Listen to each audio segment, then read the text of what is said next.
Bubble, bubble, toil and trouble, fire burn, and cauldron bubble. Hello everyone, and welcome to my Halloween special here on YouTube. My name is Matthew Crandall. If you're new here, thank you guys for being here. And don't forget to like, comment, and subscribe to me, Matthew Crandall. I'm an actor that does this entertainment YouTube channel on the side. So you guys are definitely going to want to check out everything that I post here. We're going to do some Shakespeare, as you just heard. That was from Macbeth.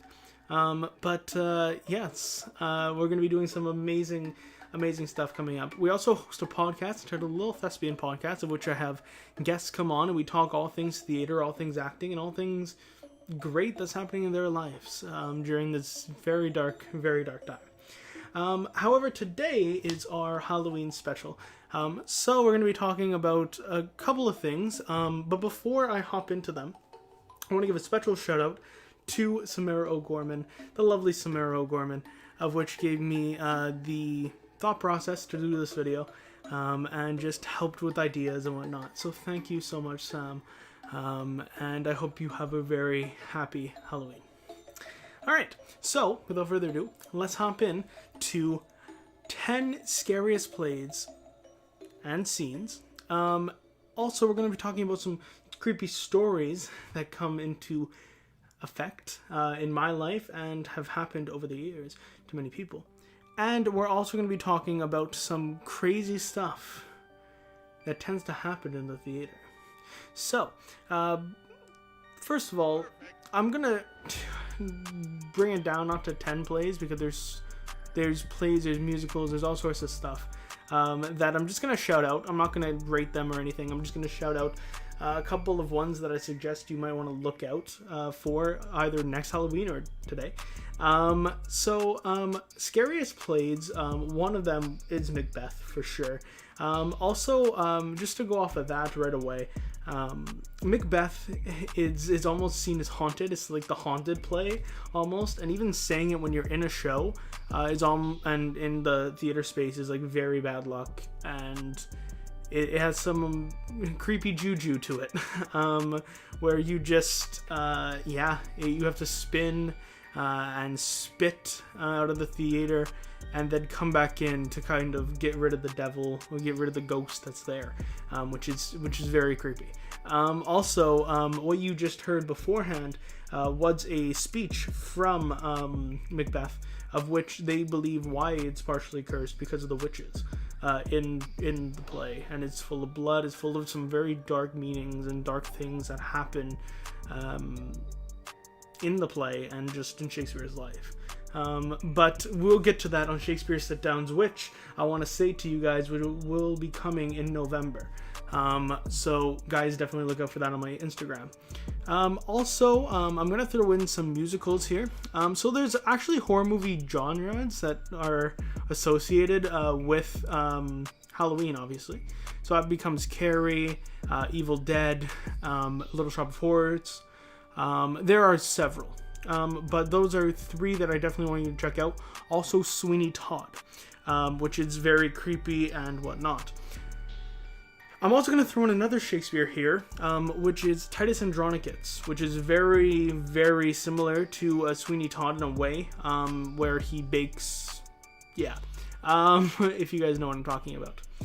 But it definitely is one that is creepy, scary, and I suggest you check it out. So, Troilus Andronicus, Macbeth, and then those several musicals. Then I would also throw in like Dr. Faustus, because I mean you're literally selling your soul to the devil, and just to throw in a couple of other recommended almost scary stuff. I just find that when you talk about the mind more and you get more deep into like the villain's persona, I highly suggest you check out some of the classics for those things. So that's like Othello and Coriolanus, stuff like that. Again, which we'll be talking about in Shakespeare sit-downs. But the one that I definitely want to put out there is actually a novel that I suggest you read, which is The Picture of Dorian Gray, which is almost eerie, just to say the least. And you guys are probably saying to yourself, well, Matthew, why are you putting so many things to read? I find that the scariest part isn't just seeing stuff based in plays or whatnot, but actually reading them and picturing in your head, because then you overthink it. So, yeah. Now we're going to hop into some spooky stories. Also, I can tell you about all sorts of horror movies, but I highly suggest you go and check out a YouTube channel entitled Dead Meat, where they literally have all sorts of horror movies, and they talk about them and just dissect them fully. So I highly suggest you go check those out. And all horror movies, I can talk about horror movies for days. If you guys want to see stuff about horror movies, let me know, because I adore horror movies. It's just the psychological stuff that I really enjoy. But spooky theater stories. So, like I said, there's one attached to Macbeth. There's one attached to the Avon Theatre in Stratford, of which there's like the guy that owns the Avon Theatre in Stratford actually sometimes roams the place, as they've been told. There's also a lot of stuff in Stratford, which you can check out on Ghost Stories on the Stratford channel, which I suggest you do. Stratford is an amazing place, and I would love to go back and eventually be a part of their troupe. Yeah. So then there's those. There's also, it seems like every theater has their own suspicious thing that happens. But it's almost as if you're cursed when stuff tends to happen on stage or off the stage. So here's where I'm going to put in a little tidbit of stuff that's happened to me. So during class one day, we had to do a dramatic monologue. And there was one that was very just sad and very dramatic, which was happening to one person. She was doing her monologue, and then magically something fell from the top of the studio, and it landed almost directly in front of her. It didn't land too far, and we thought to ourselves, holy crap, what the hell is going on? You know what I mean? And then, yeah, then we had a nice scare. The next time we hopped into the studio and we looked up, and it was just that the roof needed to be kind of redone. But then, fast forward to one of our productions that we were doing, and we were holding up these boards, and the other show that was going on was in the rafters above us. And then magically, the same thing happened, but with pizza there set. It was styrofoam, thank God. But if not, that could have been very, very bad for not just us, but for them and everybody involved in these two productions.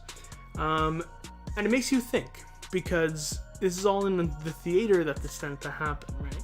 So, do we have ghosts that run the place in theaters? Is Halloween so scary when it's towards you? When it happens to you? Are you scared of people in the theater, or are you scared of ghosts that roam the place? I know we have people that are subconscious about these things and think, is it true? Are ghosts real? Do spooky things roam the place, not just in Halloween? So, thank you all for watching.